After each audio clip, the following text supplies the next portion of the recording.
Hello YouTube, how's everyone doing? It's Professional here. So today I wanted to do a vehicle review on the new Rune Zhaba. This was a vehicle that was added as part of the drip feed for the Casino Heist DLC, and you can get it for a trade price of 1,800,000, but in order to get that, you would have to use the Zhaba as a getaway vehicle. So if you're planning on getting it, get the trade price for it. You have to host a heist and use it as a getaway vehicle. It'll save you some good money there. The reason I didn't get the trade price here is because I just wanted to show you guys this review as soon as possible. But anyways, I also wanted to say Zhaba in a lot of Eastern European countries, that actually means frog. I don't know if that's what they were going for with here, if that's, referenced, because the Zhaba is both a land and a water vehicle, so it's amphibious also, kind of like a frog, how a frog is both on land and water, so I think that they were probably referencing that, but Zhaba is spelled with ZH in this case. But anyways, the Zhaba is an armored four-wheel vehicle, and it's takes a lot of damage. I'm going to show you guys that a little bit later.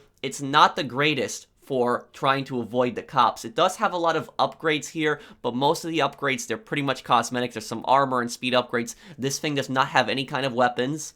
Now, how does this thing handle in speed?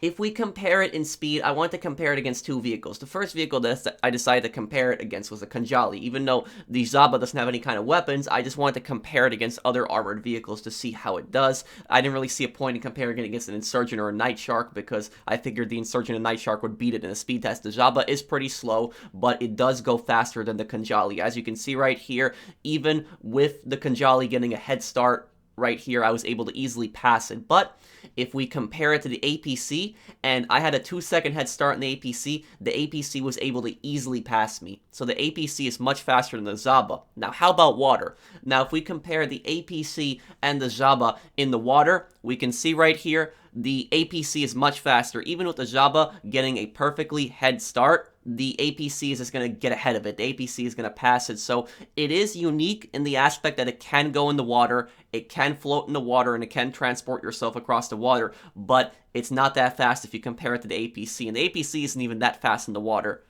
So one thing that I was really curious about with the Zhaba was I was curious about how does this thing react when it hits other vehicles going full speed. I tried to gain full speed, go as fast as I possibly could, and I tried to smash into civilian vehicles. Obviously not going to be able to push large trucks out of the way, but I tried to hit like smaller vehicles just to see what would happen. And oftentimes when I hit smaller vehicles with this thing going at full speed, the Zhaba will either, stop right there, crash into it, or it will just bounce right off the vehicle. And this was kind of disappointing because I was really hoping that for, a big armored vehicle like this, that if we smashed into an NPC vehicle, that we would be able to push it out of the way no problem, that it wouldn't just stop us like this. And if you compare this to the cops, this would make the Zhaba a really bad getaway vehicle. And the reason that I'm saying it's a bad getaway vehicle is because it's an option in the Casino Heist. You can use this as a getaway vehicle. Do not use this thing as a getaway vehicle because it's going to take you a really long time to get all the way across the map if you have the buyer in Polito Bay. And on top of that, it's also going to be really hard to get away from the cops. I mean, you can see right here, I was struggling to get away from the cops, and I finally got away from the cops. Because of its size, you're not going to be able to get into a lot of spaces. You're going to probably hook onto things, crash into things. You bump into an NPC vehicle, you jump up, you bounce, cops will catch back up to you, you'll get a wanted level, and I know some people would say, oh, you can just go in the water and escape from the cops there, and I guess that is kind of true that you can go in the water and try to lose the cops there, but if you have a 3-star wanted level, the helicopters are just going to find you in the water, and then you're pretty much not going to be able to escape because the thing is so slow in the water. When you have a helicopter on top of you, the only way you're going to be able to lose that helicopter is if you try to go on land. So I would say the most disappointing thing about the Zhaba is that it just cannot push vehicles out of the way, and when it comes to trying to lose cops, it's a struggle, so it would be a bad getaway vehicle. But how does the thing do off-road? Now, off-roading with this thing, I wouldn't say it's a terrible vehicle, but I wasn't really amazed by it. There are other better vehicles for off-roading, like the Marshall Monster Truck. Even the Dune FAV climbs hills better. This thing does not climb hills that well. Like, I was trying to climb several hills, and the thing would actually just stop and start rolling down the hill. And also, it would actually spin out a lot when I was trying to go off-roading. And this might be due to the snow, but for tires that are this big, and the fact that this is an off-road vehicle, I would expect that this thing would handle a little better. So I was kind of, disappointed with how it handled off-road as well. But I'll also tell you something really strange about this vehicle, guys. Rockstar actually made an error when they released this vehicle to the game, and that error is still in the game. And if you take a look at the Warstock page, it actually says that this thing can only hold one person inside. That would be the driver. But that's actually wrong, because the Zhaba can actually hold two people in the front, one person as the driver, one person as the front passenger, and can actually hold two people in the back. As you can see, both of my friends got in the back right here, and when they're in the back, they can shoot like assault rifles out the window, or I should say the door in this case. They can shoot heavy machine guns, so that might be a little bit more helpful when you're trying to escape from the cops, but I just find it kind of weird that the Warstock page says one person in there, but it can actually carry four, so don't be misled by that. It can actually carry four people.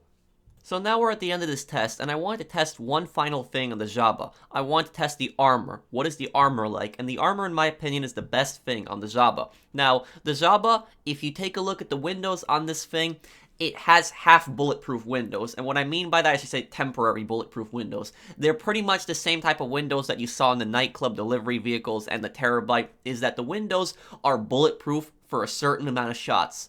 And they can take a certain amount of shots. As you can see, I'm shooting my friend right here, and then eventually the window will actually break, and you can shoot the person out. But they can take a few shots before the window actually breaks, and this is the same for the side windows. So both the front and the side windows can actually take a few shots before they break. But how about damage resistance? Now, this is actually what really, really surprised me. I didn't expect this. Now, I thought this thing was maybe going to take like 3-4 RPGs, but this thing actually took 14 RPGs. So I hit my friend in it, and it took 14 RPGs to blow him up. So it has an insane amount of armor protection. But the thing is, though, is every single time this thing gets hit by any kind of explosion, it'll often go flying back. So the vehicle is very sensitive. So if you're getting hit by like RPGs from other players, or even like a weaponized vehicle that's firing missiles at you, you're going to start bouncing around and just flying around. So you might want to keep that in mind.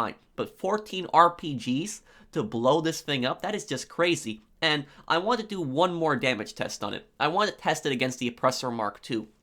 I want to see exactly what happens when the Oppressor Mark II goes after it. And I stood still right here, and my friend just spammed missiles at me with his Oppressor Mark II. And I went flying back a lot, and eventually he blew me up. But do you know how many times he hit me? He hit me with 16 missiles. 16 missiles from the Oppressor Mark II. The Oppressor Mark II can hold a total of 20 missiles. So if you're a defensive player, you know, you're not really going to be able to kill people with this thing unless you run them over. You can use drive-by weapons in this thing. You can shoot out of this thing, but it's mostly an armored defensive vehicle. It doesn't have any kind of weapons on it, but you can really annoy Oppressor Mark II griefers if you use this thing, because Oppressor Mark IIs, they now have a 5-minute cooldown on them whenever they get destroyed or they try to call in another one.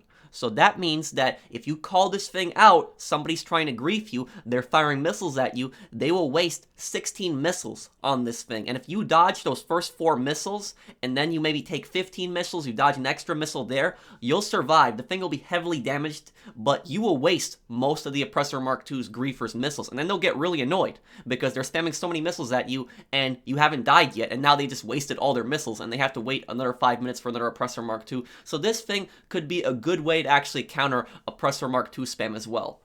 And here at the end we have the pros and the cons. And the pros are, the best pro of it is that it's very armored. It can take 14 RPGs, 16 missiles from an Oppressor Mark II, really armored, can take a lot of damage. It can carry 4 people also, even though the Warstock page says it can only carry 1. It's an amphibious vehicle, so it can go in the water. You can use drive-by guns, and the reason I'm listing this as a pro, because some armored vehicles, they actually lock you out and don't let you use drive-by guns. This one does. Another con is it's not great off-road. It spins out a lot off-road, and it's not great at climbing hills. It can't ram cars. Oftentimes, you know, it'll start bouncing around. It's a terrible getaway vehicle. Do not use it in the heist unless you're doing it just for the trade price. And it's a very sensitive vehicle, which means that whenever you hit something, it'll go flying back. It can get hooked onto things really easily. So that is pretty much it for this review. I hope that you guys enjoyed it. If you did, drop a like, and if you're new to my channel and enjoy my content, subscribe. Let me know, what do you think of the Zhaba? Are you going to get it? I think it might be good at, you know, countering like Oppressor Mark II's taking a lot of damage. But other than that, I don't really see that much use for it. So I hope you guys enjoyed this review. I'll see you guys in the next one. Take care, everyone.